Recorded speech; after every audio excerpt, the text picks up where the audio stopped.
Assalamualaikum warahmatullahi wabarakatuh. Selamat pagi dan salam sejahtera untuk kita semua. Yang saya hormati Bapak Dr. Subelo Wiono SHMPD. Pada kesempatan kali ini, saya akan mempresentasikan materi tentang karakteristik kajian sosiologi hukum. Dalam presentasi ini, saya akan menjelaskan pengertian sosiologi hukum, karakteristik utamanya, ruang lingkup kajiannya. Semoga dalam presentasi ini dapat memberikan manfaat dan menambah wawasan bagi kita semua. Terima kasih. Yang pertama yang akan saya jelaskan yaitu pendahuluan. Hukum yang sering dianggap sebagai norma formal yang mengatur perilaku manusia. Padahal dalam praktiknya, hukum selalu berhubungan dengan masyarakat yang menjalankannya. Masyarakat bisa menaati, menafsirkan, bahkan melanggar hukum, dan semua itu menjadi perhatian sosiologi hukum.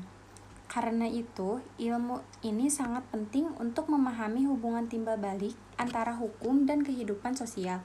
Dengan pendekatan sosiologi hukum, kita tidak hanya melihat bunyi pasal, tetapi juga melihat kenyataan sosial di lapangan.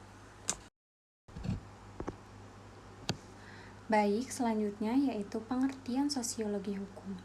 Pengertian sosiologi hukum adalah cabang ilmu yang mempelajari hubungan timbal balik antara hukum dan masyarakat. Dalam kajian ini, hukum tidak hanya dilihat sebagai aturan normatif, melainkan juga sebagai gejala sosial yang hidup dan berkembang di tengah masyarakat. Roni Hanitijo Sumitro menjelaskan bahwa hukum sebagai gejala sosial yang bersifat heteronom karena dipengaruhi oleh faktor lain seperti ekonomi, politik, budaya, dan agama. Artinya, hukum tidak berdiri sendiri, tetapi selalu dipengaruhi oleh kehidupan sosial di sekitarnya. Inilah yang menjadi dasar penting dalam kajian sosiologi hukum. Lalu selanjutnya yaitu ruang lingkup kajian. Ruang lingkup sosiologi hukum cukup luas. Kajian ini mencakup bagaimana hukum dibentuk, bagaimana hukum diterapkan, bagaimana masyarakat mematuhi hukum, dan bagaimana hukum mempengaruhi perilaku sosial. Selain itu, sosiologi hukum juga membahas efektivitas hukum, kesadaran hukum, budaya hukum, dan berhubungan antara lembaga penegak hukum dengan masyarakat. Semua itu penting karena hukum tidak bisa dipisahkan dari konteks sosial tempat hukum tersebut berlaku. Selanjutnya, karakteristik deskriptif. Karakteristik pertama sosiologi hukum adalah deskriptif.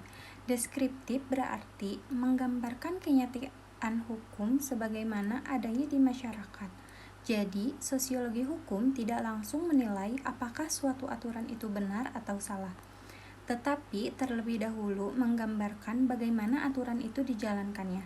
Misalnya, bagaimana masyarakat merespon aturan baru, bagaimana aparat menegakkan hukum, atau bagaimana kelompok tertentu memahami suatu aturan. Melalui sifat deskriptif ini, kita dapat memperoleh gambaran yang jelas tentang keadaan hukum di lapangan. Baik, selanjutnya karakteristik eksplanatif. Karakteristik berikutnya adalah eksplanatif. Eksplanatif berarti sosiologi hukum tidak hanya menggambarkan fakta, tetapi juga menjelaskan mengapa fakta itu terjadi. Misalnya, jika suatu tidak efektif, sosiologi hukum akan mencari sebabnya. Penyebabnya bisa berupa rendahnya kesadaran hukum, lemahnya pengawasan, budaya masyarakat, atau kurangnya dukungan sosial. Dengan sifat eksplanatif ini, sosiologi hukum membantu kita memahami akar persoalan hukum secara lebih mendalam, bukan hanya melihat gejalanya saja. Baik, yang selanjutnya yaitu karakteristik empiris. Sosiologi hukum juga bersifat empiris. Empiris berarti berdasarkan pengalaman nyata, data lapangan, dan fakta yang dapat diamati.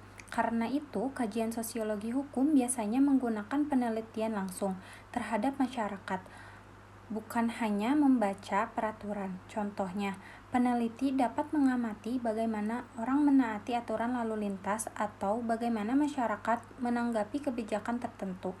Pendekatan empiris sangat penting karena sering ada perbedaan antara hukum yang tertulis dan hukum yang benar-benar dijalankan. Baik, yang selanjutnya yaitu karakteristik objektif. Selain empiris, sosiologi hukum juga mempunyai objektif. Objektif berarti peneliti harus melihat gejala hukum secara netral dan tidak langsung menilai berdasarkan sudut pandang pribadi. Sikap objektif penting agar analisis hukum tetap ilmiah. Dalam praktiknya, peneliti harus mengamati kenyataan sosial apa adanya, lalu menarik kesimpulan berdasarkan data. Dengan begitu, hasil kajian akan lebih akurat dan bisa dipertanggungjawabkan secara akademik. Baik, law in books and law in action. Dalam sosiologi hukum ada perbedaan penting antara law in books dan law in action. Law in books adalah hukum yang tertulis dalam buku, undang-undang, atau peraturan formal.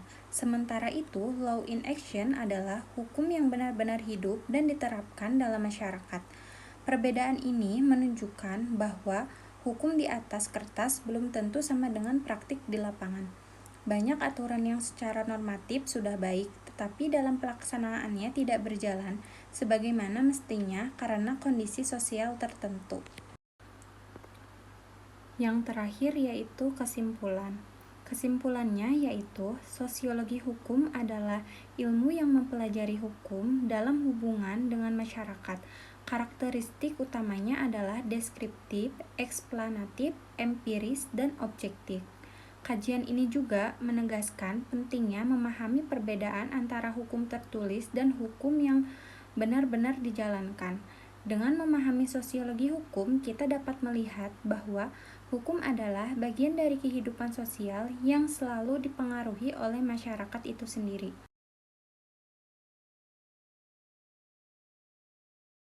Yang dapat saya sampaikan, mohon maaf apabila ada kekurangan dalam penyampaian maupun isi materi.